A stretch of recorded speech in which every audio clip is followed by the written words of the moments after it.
Bonsoir à tous et bienvenue dans la bande. Cette semaine, vous avez pu suivre des ateliers qui ont été donnés aux jeunes du SMA pour la première fois cette année. Conte, slam ou encore expression orale, 150 jeunes ont pu en bénéficier grâce à des artistes. Nous allons les retrouver d'ailleurs ce soir pour en parler puisque les artistes sont vecteurs de confiance mais aussi d'expression. Bonsoir messieurs. Salut. Bonsoir. Avec nous, presque que des artistes ce soir, presque parce que Mathieu Lebarbier est journaliste, réalisateur de Calédonia et c'est Mathieu qui a réalisé le feuilleton. Bonsoir Mathieu. Salut Océane. Alors ce soir, tu pourras nous dire pourquoi tu as décidé de filmer ces ateliers et puis surtout nous donner tes ressentis par rapport au tournage. Tout à fait. Avec toi à côté, Anthony Véron. Bonsoir Tony. Salut. Alors Anthony qui est, est-ce qu'on peut dire, président de l'association Tempo ? Secrétaire de l'association Tempo, une association qui a été mise en place en 2018 et qui sert de relais entre les artistes et ceux qui ont besoin, par exemple comme le SMA, d'ateliers ou autres. Ouais, on aide un petit peu tous les projets artistiques. Voilà, peu importe comment, avec ce qu'on peut. Et puis on aide les initiatives en fait. Et donc le SMA est passé par l'association Tempo pour faire venir les artistes. Pour les trouver, oui. On en parlera tout à l'heure. Et avec nous depuis Nouméa, Sylvain Lornier. Bonsoir Sylvain. Bonsoir. Merci d'être là. On a pu te suivre pendant le feuilleton au SMA justement. Donc tu es conteur et ce soir tu pourras nous dire en quoi consistent justement ces ateliers et ce que ça apporte surtout que ce soit aux élèves ou même aux amateurs. Par rapport à l'expression orale, mais aussi à travers les contes. Oui, je serai là pour ça. Pas de souci, à tout à l'heure. Mais justement, on va regarder tout de suite un extrait du reportage qui a été diffusé mardi soir dans votre journal. Sylvain était au SMA pour donner aux jeunes des cours d'expression orale. Comment ça s'est passé? On en reparle juste après. Là, par contre, je vais vous demander de faire monter le sourire et de le garder, le sourire. Figé, comme si on avait une statue de vous en train de sourire. Et eux en face. Et plus vous sourirez, plus vous allez les perturber. Donc souriez bien parce que le but à vous, c'est de les perturber par votre sourire. Le but, c'est justement de gérer une émotion dure, vous sans prendre cette émotion. C'est l'émotion de l'autre. Vous n'avez pas à prendre son émotion. Vous devez rester dans votre racine, dans votre force, dans votre bien-être. Votre esprit contrôle. C'est pas votre corps qui contrôle. Attention, c'est parti. Yeah, super. Plus de sourire. Voilà. Et tu le regardes. Tu restes. Je sais, c'est pas naturel. Vas-y, lâche-lui en plus. T'as vu le petit que t'as lâché, il était prêt à craquer. Tu l'en lâches un plus gros. C'est bon, il va tomber. Ah non, ça y est, recontrôle. Ah, vas-y, respire, respire. T'as vu, t'es en train de bloquer. T'es en train de bloquer. Refais circuler l'air. Refais circuler l'air. Va chercher l'air par. Vas-y, vas-y. Très bien. Au moins, tu gardes le regard. C'est bien déjà. C'est une belle victoire. Tu gardes le regard. Relâche pas. Très bien. T'es en train de reprendre le pouvoir. Super. Juste ton souffle, va chercher profondément au niveau du ventre. Ça y est, tu le reprends, tu le reprends. Je comprends que tu craques un peu, il a une tête un peu clownesque, je suis assez d'accord. Ok, c'est bon, on peut lâcher. Vous pouvez vous applaudir, yeah, c'est cool. Ok, bravo. Sylvain, alors là, il ne s'agit pas de conte, mais d'expression orale, on peut dire ça ? Oui, moi j'appelle ça un peu d'oralité, je mélange l'oralité et la com, mais oui, le principal travail, c'est déjà de recommuniquer avec eux-mêmes et avec ce qui fait notre composante de la prise de la parole, qui est d'abord le souffle. Donc là, il y avait un extrait sur l'un des premiers ateliers que je donne, c'est déjà reprendre connexion avec son souffle et voir que ce souffle permet de canaliser nos émotions. Donc oui. Alors ces ateliers, vous les donnez depuis le début d'année, c'est ça, aux jeunes du SMA ? Au SMA, oui, je suis venu 4 fois. Sinon, moi, ça fait un peu, j'ai commencé, je pense, il y a 17 ans avec les APPNC au tout début. Et après, je fais ça un petit peu partout, sur tout le territoire. Mais là, oui, cette année, c'était une première et c'était dès le début d'année. Après, il y a eu le Covid. Et puis, j'y suis retourné, là, il y a une semaine. J'y étais encore chez vous à Coné la semaine dernière. Et alors, le contexte militaire, est-ce que c'est différent des autres contextes dans le cadre d'ateliers comme ça ? Oui, bah oui, c'est différent du fait de par le lieu. C'est pas pareil qu'une école. Il y a un encadrement qui est différent. Il y a des jeunes. Après, au niveau des jeunes, perso, c'est un peu les jeunes que je retrouve un petit peu partout depuis des années que je fais ça. Des jeunes qui essayent de donner un second souffle, un second chemin après des échecs scolaires et qui essayent de se trouver. Donc ça, c'est des jeunes que je peux rencontrer aussi à l'école de la réussite, dans d'autres endroits. Mais oui, le cadre est pour moi différent. Bon, l'armée, ça fait toujours un peu bizarre de se dire qu'on va aller faire de l'art à l'armée au départ. Et donc, je suis parti avec mon petit a priori. Et en fait, pas du tout. Ça s'est super bien passé. Il y a un chouette encadrement. Les gamins sont déjà dans une dynamique. En général, hein, ça n'empêche pas des fois de tomber sur des vraies problématiques. Des jeunes qui viennent d'arriver, qui sont encore dans des grosses problématiques. Donc, c'est pas toujours simple. Mais là, sur l'exemple qu'on a pris, je crois que c'était à Koumak, ça a été pour moi assez facile à gérer et à les mettre sur le chemin. La confiance s'est instaurée assez vite. Mathieu, tu as filmé du coup les reportages au SMA. Pourquoi tu as décidé de filmer ces ateliers? On me l'a imposé en fait, la rédaction de Calédonia. D'accord. Non, j'avais proposé un sujet et après on... Ah mince alors, c'est pas venu de toi. Il n'a aucune poésie, ce mec. Voilà, tout à fait. Non, j'avais proposé un sujet au début avec Venael, l'un des artistes qui y participe. Et après, on m'a dit, pourquoi t'en ferais pas un feuilleton? Le seul souci, c'est que si finalement les épisodes étaient vachement éloignés les uns des autres, enfin les différents ateliers. Après, c'est super intéressant. Et puis d'être en immersion au SMA, c'est toujours aussi un public qui est intéressant. Et surtout vis-à-vis dans ce contexte d'être avec des artistes. Et puis il y a une espèce de dépassement de soi aussi qui n'est pas évident pour eux. C'est toujours... moi, j'aime bien travailler avec le SMA et puis ces jeunes-là, je trouve que c'est... Et là, avec des artistes comme Sylvain, Venael et Simane, ouais, c'est vraiment intéressant de voir ça de l'intérieur, quoi. Alors justement, Tony... Mathieu vient de le dire, alors Venael pour le théâtre, Sylvain pour le conte, il y avait aussi Simane, ouais. Du coup pour le slam. Ouais. Ces artistes ont été choisis au hasard. Comment ça s'est passé? C'est le SMA qui a fait appel à l'association Tempo? Oui, ils sont venus nous voir avec un projet, donc le projet de faire travailler l'expression de la langue française et puis aussi de la confiance en soi au travers d'ateliers artistiques. Donc ils avaient déjà pré-ciblé les pratiques. Voilà. Nous, on a complété avec le slam, parce que c'était, disons que ça, il y a un côté un peu plus peps, plus jeune, c'est plus récent, donc peut-être aussi ça allait pouvoir mieux calquer. Le théâtre et le conte, c'est très bien, mais là, il y a peut-être le côté jeunesse derrière, peut-être. Et nous, on a choisi Sylvain, Simane et Venael parce que déjà, on connaît leur parcours, on les connaissait. Et on voulait aussi, on va dire, faire en sorte que les ateliers se passent bien, que les objectifs y soient réussis. Et voilà, on a fait confiance à ces trois artistes-là parce qu'on sait qu'ils sont professionnels, qu'ils sont assidus, puis qu'ils font du bon travail et puis voilà, qui ont de la bouteille quand même. Hein. Donc c'était un peu Merci pour la bouteille. Voilà. Merci pour la bouteille. Voilà. Donc c'est le SMA qui a fait appel à vous et après l'association s'est occupée de trouver les différents artistes. En fait, c'est ça. On a proposé ces trois artistes-là. On en avait 5 et puis on a sélectionné ces trois-là. Et puis après, on a travaillé le planning, justement, voir comment on pouvait dispatcher sur l'année, faire des roulements. On s'est aussi occupé en plus de l'agenda, c'était tout ce qui est un petit peu gestion. Quand un artiste il avait besoin de quelque chose du SMA ou que le SMA avait besoin de quelque chose des artistes, par exemple un RIB, changement de date, des choses comme ça, nous on prenait le relais en fait et on faisait le transmetteur des informations, on veillait à ce que les mails aussi, on les envoyait en doublant pour que... voilà. Donc vous êtes le relais en fait. Sur ce projet-là, oui, on l'a accompagné jusqu'au bout.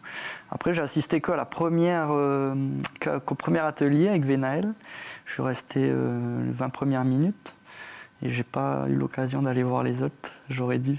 On va aller voir ce soir justement. Mathieu, pour toi, les élèves ont été les plus réceptifs dans quel atelier? C'est pas des élèves, hein. Attention. Non, mais quand on y est vraiment dans chaque atelier... Les jeunes. Ouais, les jeunes recrues. Quand on est dans chaque atelier, on comprend vraiment le projet, vraiment le dépassement de soi. Et puis, c'est des jeunes à qui on demande une rigueur tout le temps. Et tout d'un coup, on leur laisse un espace où ils peuvent se lâcher. Et du coup, ça a vraiment des résultats super intéressants. Et après, on voit bien les objectifs qui sont de les préparer à la vie active, d'après le SMA, parce que c'est des fois des jeunes en échec. Enfin voilà, le SMA, c'est pas l'école de la dernière chance, mais bon, ça c'est quelque chose aussi. Les jeunes, c'est un petit peu le dernier recours, quoi. Ouais, le dernier recours. Donc oui, après ces ateliers-là, on voit bien l'objectif quand on y est, on comprend que c'est pour les préparer à l'après-SMA, aller chercher du travail, pouvoir se présenter devant un patron. Et puis, ouais, c'est des exercices simples des fois, mais ouais, qui ont un objectif vraiment intéressant. Sylvain, on l'a vu dans l'atelier là, auquel vous avez participé. Vraiment, les jeunes sont réceptifs, ils se sont lâchés. Comment vous les avez sentis ? Là, spécifiquement sur ce qui s'était passé à Koumak, ça a été super. En même temps, j'avais un bon encadrant aussi. Nous, on travaille aussi en équipe. Et là, j'avais quelqu'un qui était avec eux, en première classe, qui était vraiment avec nous. Donc ça s'est très bien passé. Donc oui, en général, ça se passe bien. Ils comprennent pourquoi on est là. Hein. Après, voilà, moi, je sors d'une dernière expérience sur Koné où ça a été plus dur. C'était pas la même ambiance. Des jeunes qui étaient plus jeunes, avec des problématiques un peu plus difficiles. Et ça a été plus long. J'ai pas réussi à déclencher autant de choses que j'ai pu le faire, par exemple, à Koumak, mais parce que voilà, j'avais d'autres problématiques en face de moi. Je n'ai que 8 heures, hein, donc c'est rien. T'as 15-16 gamins en face de toi. 8 heures, c'est rien. Et juste pour nuancer un peu ce que vous disiez, moi, vraiment, c'est pas du compte. Je m'appuie sur des techniques, mais là, je suis vraiment pas du tout. On passe pas du tout par le compte. J'utilise peut-être une ou deux petites techniques que j'utilise dans le compte, mais je suis vraiment sur autre chose. Et puis, je voulais aussi remercier si ça s'est bien passé aussi à Koné. Par rapport au reportage, c'est aussi que Mathieu a su se montrer et en même temps discret, et en même temps très proche d'eux, dans une sorte de fraternité avec eux. Donc il s'est très vite fait intégrer par le groupe. Et voilà, ça a marché aussi par rapport à sa présence et ce qu'il a réussi à déclencher. Et mettre cette caméra, c'est pas facile pour un gamin, en plus de se livrer et en plus d'être face à une caméra. Ça, si on a réussi, c'est aussi par rapport au lien qu'il arrive à tisser, quoi. Donc on était tous dans le même sens. Alors Sylvain, quelles sont les différentes techniques justement que vous avez pu proposer aux jeunes recrues ?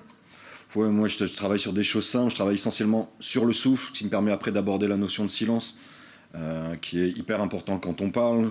Travailler sur les mots parasites, tu sais, tous ces mots qu'on emploie beaucoup aussi dans les médias, les du coup, les en fait, tous ces petits mots-là. Travailler sur la gestuelle, leur redonner confiance en une gestuelle ouverte et non pas fermée. L'acceptation du regard, l'acceptation des émotions aussi, montrer un peu comment ça fonctionne, les émotions, comment on les reçoit et qu'est-ce qu'on peut en faire. Et puis évidemment sur la voix, le volume voix, des choses que les copains de théâtre connaissent un peu. Et moi je mêle ça avec pas mal de souffle et puis un petit peu de travail sur soi-même, là où je rentre un peu plus en eux, sur le travail sur les douleurs qu'on doit faire, sur ce petit chemin personnel que moi je peux pas faire pour eux, mais je leur donne des clés pour comprendre un peu mieux d'où ça vient ces blocages qu'ils peuvent avoir des fois aussi. Et que ces blocages, ce n'est pas eux, c'est juste une réponse qu'ils ont donnée à un moment à des violences qu'ils ont subies, à des douleurs qu'ils ont pris, qu'ils ne savaient pas canaliser, quoi. Donc ils étaient jeunes, ils ont réagi comme ça, et l'idée c'est d'enlever ces vieilles empreintes et d'en mettre d'autres. Alors, quel était l'objectif de l'exercice qu'on a vu justement dans l'extrait où il fallait sourire sans changer Voilà, d'émotion c'est sur un le visage. exercice tout simple, hein, c'est vraiment travailler sur le souffle et leur faire comprendre. Déjà, nos jeunes, se regarder dans les yeux, c'est pas simple. Ça se comprend culturellement parlant. Le regard, il a une signification ici qui n'a pas forcément la même signification en Occident. Donc déjà, de bien faire le distinguo, pourquoi on travaille. Et puis ensuite, une fois qu'on comprend ça, c'est de se dire, voilà, votre regard, c'est important. Le regard, c'est un geste de rencontre. Donc il faut savoir le donner, mais il faut savoir être limpide quand on regarde quelqu'un, pas le regarder avec ses problématiques, ses peurs, ses craintes. Donc on passe par des échanges d'émotions. J'en fais sourire certains, les autres doivent être neutres, après ils doivent renvoyer le sourire. Après on se regarde méchamment, quelqu'un qui regarde méchamment, l'autre qui doit rester neutre. Après on bascule sur un sourire, malgré que l'autre regarde méchamment. Donc l'idée de ça, c'est vraiment qu'ils prennent confiance dans le souffle. Moi cet exercice, ils m'aident vraiment à leur faire prendre conscience que oui, par le souffle, par leur intériorité du souffle, ils arrivent à commencer à canaliser ces difficultés à regarder ou à contrôler leurs émotions. Et après, moi, ça m'aide pour la gestion des gestes, parce qu'ils ont souvent de gestes parasites. Vous savez, gestes où on se touche, où on se ferme, tout ça, qui sont aussi des réponses qu'ils ont données à un moment de leur vie. Et l'idée, c'est de leur faire comprendre que ces réponses-là, maintenant que c'est des adultes, elles sont plus valables. Mais ce n'est pas eux, c'est juste une réponse qu'ils ont donnée à un moment. Ils ont d'autres réponses maintenant à donner. Alors, avant de passer à l'extrait suivant avec Simane, Mathieu le disait tout à l'heure que ça leur servira pour l'après, oui, bien sûr. pour leur vie professionnelle. En quoi ça va les aider en fait pour après ? En quoi c'est essentiel que ce soit pour les jeunes là du SMA, mais pour les jeunes en général du pays ? Moi, je vais plus loin. Je dis que ça sert pas que pour la vie professionnelle, c'est pour la vie de tous les jours. Moi, ces techniques que j'ai acquises, moi qui avais des problèmes avec la parole, avant d'être sur ce chemin-là, Ça m'aide au quotidien, dans mon rapport tout simplement à l'autre. Moi, le but, c'était pas d'en faire des communicants, des vendeurs. C'est juste qu'ils soient bien, qu'ils reprennent confiance dans leur terreau, comme ils disent les Allemands, le Grund, ce qu'ils ont en eux. Et puis qu'ils puissent après l'appliquer, que ce soit face à un patron, mais en famille, avec leurs enfants, avec leurs parents, où qu'ils soient, que cette parole-là, qui est quand même constitutive des peuples océaniens, qui est un socle, de reprendre juste confiance dans cette parole-là, où qu'elle soit distribuée. Après, les techniques sont un peu pareilles partout. Il y a juste à savoir, oui, en tribu, on ne va pas parler de la même façon qu'on va parler face à un patron, mais ça, c'est des codes. Et après, une fois que l'intérieur est à peu près clair, après, ils arrivent à s'adapter un peu partout. Bah alors que ce soit pour s'entraîner à s'exprimer ou alors même à avoir confiance en soi ou à se maîtriser, oui. C'est aussi, ça passe aussi par le slam. D'ailleurs, Mathieu, donc, tu as filmé un atelier avec Siman, ça s'est bien passé ? Oui, très bien. C'était un peu plus compliqué en fait qu'avec Venaël et Sylvain parce que du coup le slam, ça bougeait pas en fait. Donc les jeunes, ils étaient vis-à-vis de la caméra, là c'était plus difficile quoi, parce qu'ils étaient ils avaient l'impression d'être observés tout le temps et puis ils n'avaient pas... Avec Sylvain et Venaël, finalement, il y avait une mise en scène. Des interactions, une mise en scène où là, ils oubliaient la caméra. Là, le slam, je me suis retrouvé... Bon, ça a fonctionné, hein, mais c'était pas évident. Et en plus, ils écrivaient des choses assez personnelles. Alors après, les réciter devant la caméra, c'est encore plus compliqué. C'était compliqué. Mais ça s'est bien passé quand même. Ouais. Bah, je vous propose qu'on regarde tout de suite un extrait. On en reparle juste après, un reportage qui a été diffusé lundi soir dans votre journal. Comment on appelle ça? La rime. Le public que je rencontre très souvent au RSMA sont des personnes qui sont en fin de parcours scolaire, qui ne trouvent pas une autre échappatoire ou qui ne se retrouvent plus dans la scolarité standard. Du coup, il se trouve un autre débouché au RSMA. Et du coup, ça, c'est ma technique. Quand j'écris un texte, ben, je prends plein de mots, je trouve plein de homéotéleutes, des rimes à 200. Et après, je toast, j'improvise. Du coup, on va faire l'exercice. C'est juste qu'aujourd'hui, je vais vous demander trois listes à faire. 5 mots, comme ça, il n'y a pas beaucoup. 5 mots, comme ça, il n'y a pas beaucoup. Plus le mot en question, ça fait 6. Vous écrivez en haut à gauche de votre feuille votre surnom, votre prénom. Le défi, c'est que dans leur cursus du RSMA, service militaire adapté, ils ne vont jamais avoir accès à une activité culturelle. Après, ça, c'est mon truc personnel en tant qu'artiste, mais en tant qu'intervenant en slam, c'est aussi leur donner la possibilité de mieux s'exprimer, de mieux arranger leurs idées, d'être pertinents. Mais commencer à mettre des graines dans l'élocution, en fait. Mathieu, alors tu le disais tout à l'heure, ça a été un peu complexe de pouvoir... capter cet atelier. Qu'est-ce qui t'a marqué à part ça? Est-ce qu'il y a un jeune qui t'a touché plus particulièrement? Non, ils ne m'ont pas touché. Enfin, non. Non, mais... c'est leur texte leur texte était pas mal. Après, et il y en a qui se sont lâchés, qui avaient des choses un peu crues, et il y a des trucs que je ne pouvais pas mettre à la télé.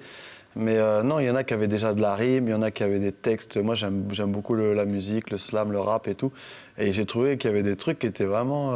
qui avaient un niveau... Ils ont du talent. Original, ouais, il y avait du talent. Bah, forcément, c'est des jeunes, il y a toujours un petit peu de talent. Et après, bah, mine de rien, quand on arrive, il y a un peu des chefs de meute. Là, tu te dis, bon, on va interviewer ceux-là, ils ont l'air plus à l'aise. Et en fin de compte, bah non, c'est pas ceux-là que j'ai eu à la fin. D'ailleurs, c'est dommage que vous n'ayez pas montré d'autres... Enfin, là, pour les extraits, on aurait bien aimé voir les jeunes, parce que c'est vrai qu'il y en a qui ont passé le pas. Il y avait un Foutounien, notamment. Et les Foutouniens, ils arrivent ici. Les Wallisiens et Foutouniens, ils parlent pratiquement pas... Enfin, ils parlent pas bien le français. Ils se retrouvent au SMA. Alors là, quand tu vois ce genre d'atelier avec des Foutouniens et des Wallisiens qui débarquent directement de leur île, tu comprends vraiment que pour eux, ça a un réel intérêt de participer. Et il y a un des Foutouniens qui était dans l'émission. Et à la fin, j'aurais dit qui est prêt à passer face caméra pour me donner un petit slam. Et le jeune Foutounien est venu directement et il a dépassé sa peur. Et puis déjà qu'il ne parlait pas bien français comparé aux autres. Et finalement, on ne s'attend pas à... Des fois, c'est ceux qui ont l'air timides qui viennent et ceux qui ont l'air qui finalement ont peur de passer à la télé et tout ça. Ouais, c'est celui qu'on voit à l'antenne, voilà, c'est ça, c'est celui qu'on voit à l'antenne. Il est venu en premier et tout. Et franchement, là, c'était pas mal, quoi. Ils ont dépassé leurs limites, enfin... Ouais, ils ont eu je sais pas comment dire, mais... Là, ils se sont dépassés, ils se Ouais, sont livrés. Ils se sont livrés, voilà, d'une certaine façon. Ouais. Tony, quand tu vois ça, est-ce que ça te fait plaisir de voir que c'est grâce aussi à l'association, mais aux artistes qui sont sur place, qu'il y a ces liens qui se tissent? Ah oui, c'est assez touchant comme projet, parce que déjà moi aussi j'étais assez introverti étant plus jeune, et je ne vais pas dire que je me reconnais en eux, mais j'ai vécu aussi un peu des choses où j'avais du mal à m'exprimer, à laisser sortir les choses. Donc là, ouais, déjà, moi, ça me ramène un peu à des choses que j'ai vécues. Et puis oui, c'est touchant de voir aussi que grâce à l'art, quelque chose où il n'y a pas vraiment de règles là-dedans, c'est assez libre, c'est assez vaste. Et on arrive à tirer des personnalités, tirer des gens, les faire sortir d'eux, les faire avancer, les faire s'accepter. Je trouve que c'est vraiment beau comme projet. Ça libère vraiment la parole, c'est vrai. Et puis c'est vrai qu'on est tous passés par là. Après, adolescents, jeunes hommes et tout, à un moment donné, c'est pas évident des fois de prendre la parole en société, effectivement. Et encore, ça dépend aussi les ethnies, les origines et tout ça. Mais c'est vrai qu'on se reconnaît tous un petit peu là-dedans aussi. Et ces ateliers-là libèrent quelque chose qui est fantastique. Ils se sont aussi libérés d'ailleurs à travers le théâtre. Je vous propose qu'on regarde tout de suite un extrait avec Venaël Astier. Comment ça s'est passé? Les jeunes là se sont complètement libérés et mis en scène. Un reportage qui a été diffusé ce soir dans votre journal. On regarde. Et c'est un beau, c'est vrai. Et ça va. Mais ça fait longtemps. Ok, toi t'es des gros avant, des mecs. Là t'es gros, mais mecs. Mais là ça va, mais ça fait longtemps. Ok, là, stop. N'en dites pas trop. Moins de phrases, mais des phrases plus explicites. L'objectif, c'est de pouvoir les amener au cœur d'une action qui pourrait leur permettre de pouvoir se révéler dans un potentiel, une potentialité en fait de pouvoir faire une action commune, une action d'équipe. Vous jouez quand même autour de vous, autour de cette table. N'oubliez pas que vous jouez pour ici. C'est-à-dire que l'action que je viens de voir, moi, nous tous, vous étiez de dos. Donc on n'a pas pu apprécier quand même. Je me dis c'est compliqué parce que bon, c'est comme c'est la première fois. Et je ne savais même pas qu'il y avait le théâtre. Du coup, premier exercice qu'on a fait, premier atelier, c'était chouette. C'est encore le début, c'est pas ouvert, quoi. On ne se partage pas encore. C'était le début, quoi. Mais après, arriver à la deuxième habitude, deuxième côté, ça y est, on est un peu dedans, quoi. Sylvain, en quoi vraiment la culture et les artistes sont indispensables, en fait, pour le développement personnel des uns et des autres? En quoi on est indispensable? La culture, même si ce n'est pas matériel, mais finalement, ça nous accompagne tout le temps. On offre une fenêtre où les jeunes peuvent exprimer des potentialités, des rêves, une intimité aussi. Il y a peu d'endroits où on peut révéler une intimité, des choses vraiment profondes qu'on a en soi. Et là, on permet ça. Et on sait qu'on a beaucoup de jeunes qui souffrent de ne pas pouvoir dire. Comme on a un pays, comme on a des générations qui ont souffert de ne pas pouvoir dire. Donc l'art, quand même, dans l'art, tu dis de différentes manières. Tu peux suggérer, tu peux y aller plus frontalement, mais au moins, tout ce qui n'est pas dit, tu le magnifies un peu, tu le rends un peu plus beau pour qu'il ait plus de valeur. Donc, en faire comme un cadeau aux autres. Donc, ton intime devient valorisé, ta parole, ce que tu as dans la tête devient valorisant aussi. Donc les autres l'accueillent mieux, donc tu peux le partager et donc donner un peu de toi. Et là, c'est pas sur les réseaux sociaux qu'on donne son intime, on donne les pulsions sur les réseaux sociaux. On s'insulte, on balance des choses. Un peu dans la vie, c'est ce qui se passe actuellement. Mais l'art permet cette profondeur qui, après un chemin, parce que c'est pas facile, il y a un chemin à faire vers là, mais ça permet justement à des jeunes de pouvoir révéler des choses. Ou se révéler, même s'ils ne nous le disent pas. Mais moi, je vois sur des chemins, il y a des gamins. Alors, rien que le fait de parler, d'oser, d'arriver à se contrôler, c'est des super victoires pour eux. Et donc, c'est valorisant. Et c'est souvent des jeunes qui n'ont pas été valorisés, quoi, que ce soit par le système scolaire ou même dans la vie intrafamiliale. Voilà, donc l'art permet ça. Évidemment, il y a le sport, hein, mais on a beaucoup de jeunes qui ont beaucoup de choses dans la tête. Et le sport ne suffit pas à s'exprimer. Il faut vraiment leur offrir voilà, ces chemins du possible où ils peuvent révéler ce qu'ils sont, tout en étant accompagnés par des gens qui sont artistes et qui eux aussi ont galéré au début, et sans doute quand on est artiste, c'est qu'aussi on a peut-être des failles, des choses qu'on n'arrivait pas à dire plus jeune, donc on est aussi nous passés par des chemins difficiles, des questionnements, cette intimité, ces douleurs, et on fait avec et on les dépasse, donc il y a aussi ce parcours qu'on peut partager avec eux. En tout cas, l'art-thérapie, effectivement, dans le monde, ça sert, et c'est Steph qui va en parler tout de suite avec le tour du web. Jingle. Bonsoir tout le monde. Bonsoir Steph. Salut.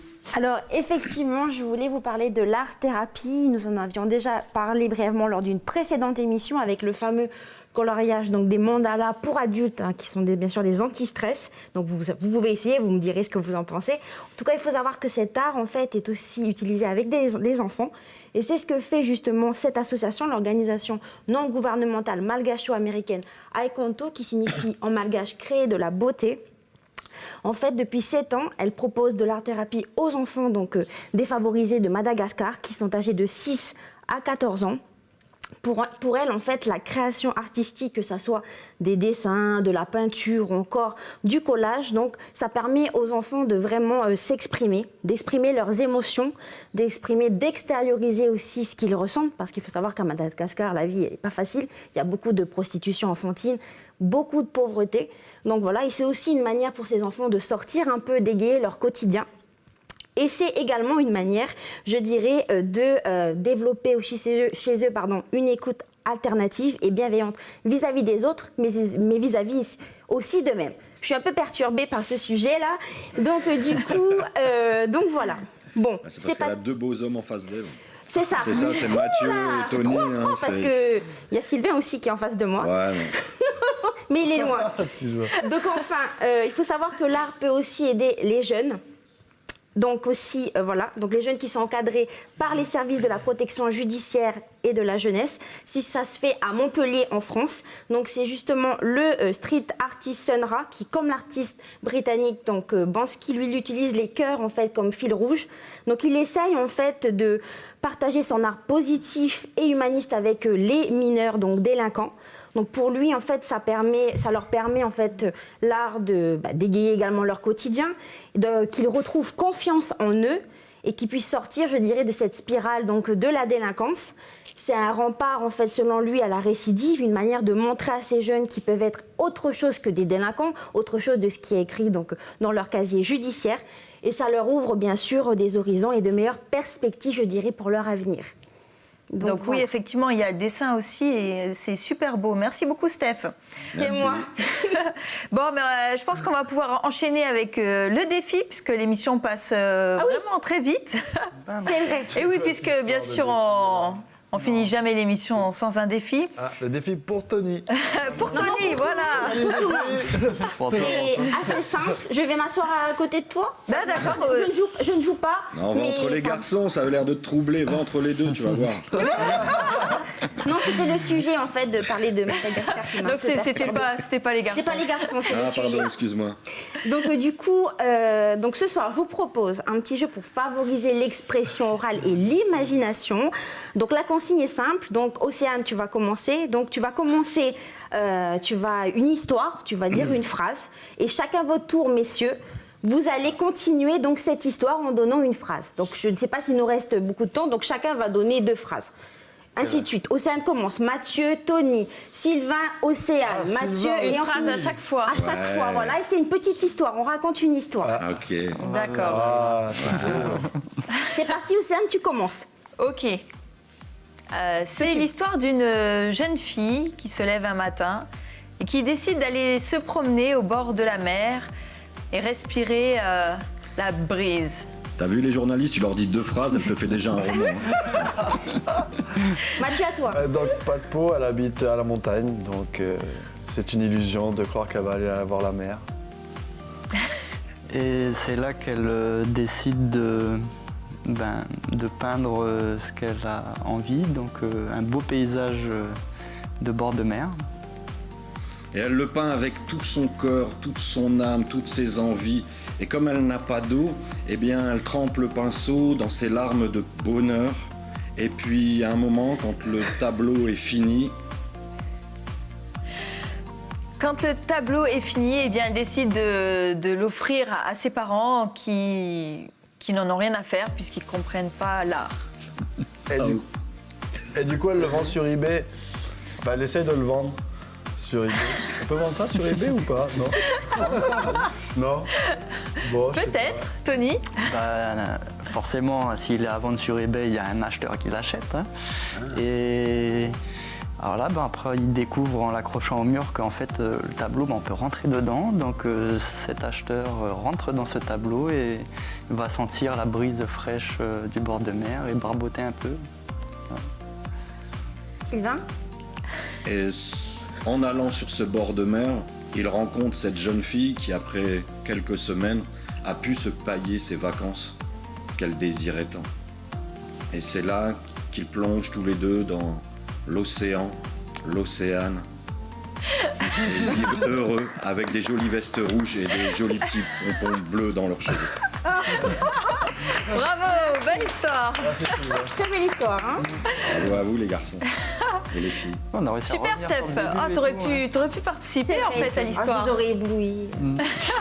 Merci en tout cas, merci à vous d'avoir participé à l'émission, d'avoir fait partie de la bande. Et puis, on espère de toute façon vous avoir encore avec nous dans quelques temps. Mathieu, que ce soit pour les tournages, Tony, puisque tu es aussi artiste. Pour les projets. Et Oui. pour les projets, parce que oui, dis-nous rapidement les prochains projets de Là, l'association. On fait une résidence artistique pour la Semaine européenne de réduction des déchets, donc la RCERD 2020. On fait ça à la Salle Jana de Calagomène du lundi 23 au dimanche 29. Donc il y a 5 sculpteurs qui vont être là. Donc c'est porte ouverte pour le public qui veut venir assister aux créations. Eux, leur mission, c'est de faire 2 sculptures monumentales à base de déchets, donc de ferraille, du bois, de la pierre, voilà, tout ce qu'ils peuvent, quoi, de faire 2 belles sculptures au moins de 3 mètres. Et elles seront exposées au CIVEM Nord, voilà, déjà dans un premier temps. Donc n'hésitez pas à y aller. Merci. Merci Sylvain, on te retrouve où bientôt? Là, on est en train de pondre bientôt un Akadir sur Ducos qui va avoir lieu dans 2 semaines. Après, moi, je suis toujours à l'école de la réussite pas mal, Farino 1 fois par mois. Et puis là, on est en train de travailler pour l'année prochaine pour faire des nuits de la parole un peu sur le pays. Donc voilà, en gros. Donc n'hésitez pas à aller voir Sylvain. Où est-ce qu'on peut se renseigner pour savoir justement où est-ce qu'on peut te Moi, j'ai une retrouver? petite page FB du nom de la compagnie. J'essaye tous les mois de mettre un peu ce qu'on fait. Ça s'appelle les Argonautes du Pacifique. Voilà. Eh bien, n'hésitez pas. Merci en tout cas Sylvain d'avoir fait Merci. partie de la bande. Merci à vous. À bientôt et nous on se dit bonne soirée Tata la sur bande. Calédonia. Tata.